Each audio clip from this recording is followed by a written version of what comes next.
Hello friends, स्वागत है आपका एक और नई वीडियो में।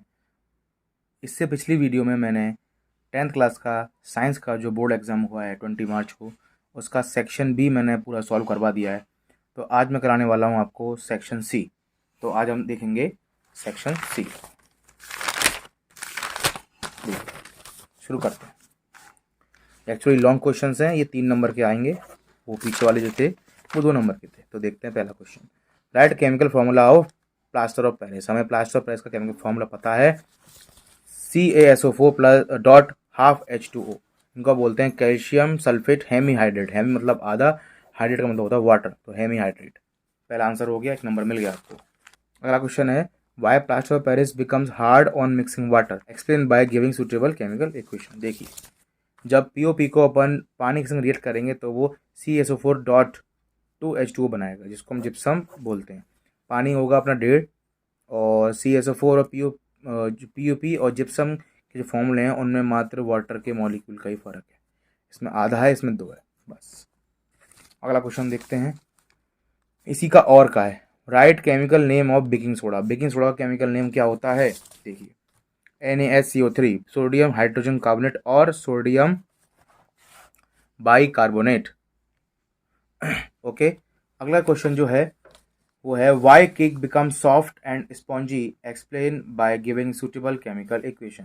केक जो होते हैं वो हमारे सॉफ्ट और स्पॉन्जी हो जाते हैं, क्यों हो जाते हैं? देखिए, जब baking soda when baking soda is added to cake and CO2 gas is produce. जब बेकिंग सोडा केक में ऐड किया जाता है तो CO2 गैस प्रोड्यूस हो जाती है, which make the cake soft and spongy, जिससे कि केक हमारा सॉफ्ट और स्पॉन्जी बन जाता है।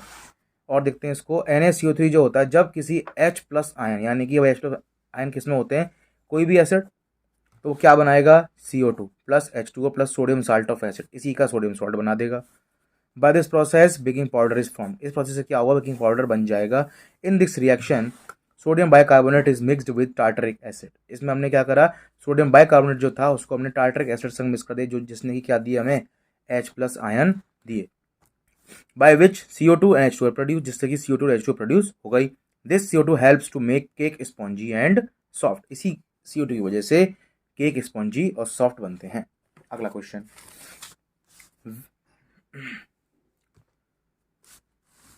Which part of brain control involuntary action, explain with an example. हमको ये पता है कि ब्रेन का जो इनवॉलंटरी एक्शंस होते हैं उसे मेडुला कंट्रोल करता है, जैसे कि ब्रीदिंग, वॉमिटिंग, हार्ट बीट, और भी बहुत सारे होते हैं जो हमारे इनवॉलंटरी होते हैं, अनिच्छा होती है, हमें कोई उनकी इच्छा नहीं होती है पर वो हमारे अंदर होते हैं, हमें पता भी नहीं होता है। ठीक है, इसको हम एक्सप्लेन कर सकते हैं आराम से। अगला है, write name and 2 functions of hormone secreted by testis. Testis जो होता है वो मेल में होता है, मेल के द्वारा सिर्फ मेल की जो टेस्टिस होती है वो सिर्फ एक ही हार्मोन रिलीज करती है, उसे हम बोलते हैं टेस्टोस्टेरोन। उसे हम बोलते हैं टेस्टोस्टेरोन, जो कि जिनका काम क्या है, बहुत सारे फंक्शंस हैं पर हम कोई भी 2 लिख लेते हैं, मैंने यहाँ 3 लिख दिए हैं। Develop male sex organs, male के सेक्स ऑर्गन्स होते हैं उन्हें डेवलप करना, स्पर्म का प्रोडक्शन को अच्छा करना, growth and metabolism of body, growth जो होती है बॉडी की और मेटाबॉलिज्म को अच्छा करता है टेस्टोस्टेरोन। अगला question, draw a label diagram of human male reproductive system, और इसी का और है, draw a label diagram of human female reproductive system. आप देख सकते हैं कि अगर आप NCERT खोलेंगे तो देखिए, ये मेल वाला है, ये फीमेल वाला है, इसे हम आराम से समझ सकते हैं और NCERT में पूरी तरीके से दे रखा है। अगला क्वेश्चन है 19वां question, define electric potential, write its SI unit. हमें पता है इलेक्ट्रिक पोटेंशियल डिफरेंस क्या होता है और इसकी SI यूनिट क्या होती है। देखिए,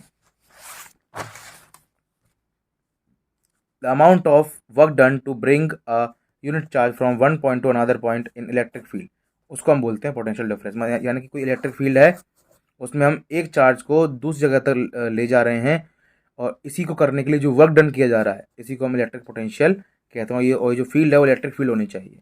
इसका SI यूनिट है वोल्ट। ठीक है, पोटेंशियल डिफरेंस की, इसलिए इसको हम V से लिखते हैं। अगला है, विच device is use for measurement of electric potential difference and in which order it connected in the circuit.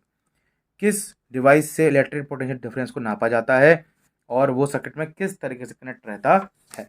तो वोल्ट मीटर से उसको नापा जाता है, और पैरेलल में उसे हम कनेक्ट करते हैं। वोल्ट मीटर को हमेशा पैरेलल में कनेक्ट किया जाता है क्योंकि उसका रेजिस्टेंस बहुत ज़्यादा हाई होता है। अगर इसके बारे में आपको और डीप समझना है तो कमेंट कर देना इस क्वेश्चन के लिए, मैं आपको और डीप समझा दूंगा।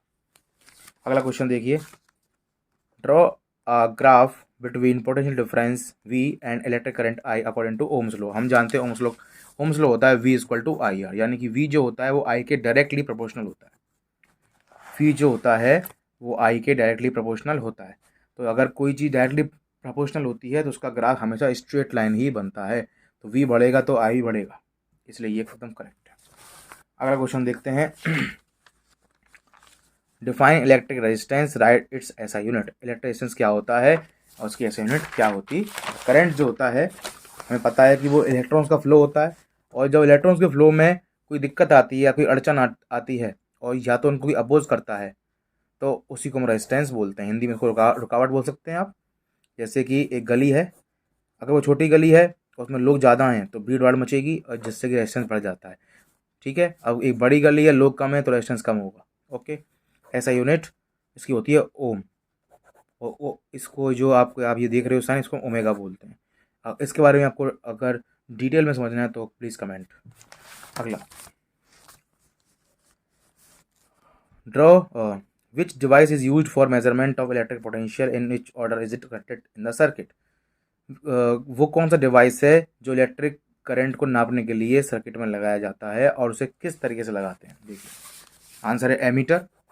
एमीटर को हम सर्किट में एक करंट नापने के लिए लगाया जाता है और उसको हम सीरीज में कनेक्ट करते हैं, बिकॉज एमीटर का जो रेजिस्टेंस होता है वो बहुत ही ज़्यादा कम होता है। ओके, अगला, draw a labelled electric field diagram to practical study of Ohm's law.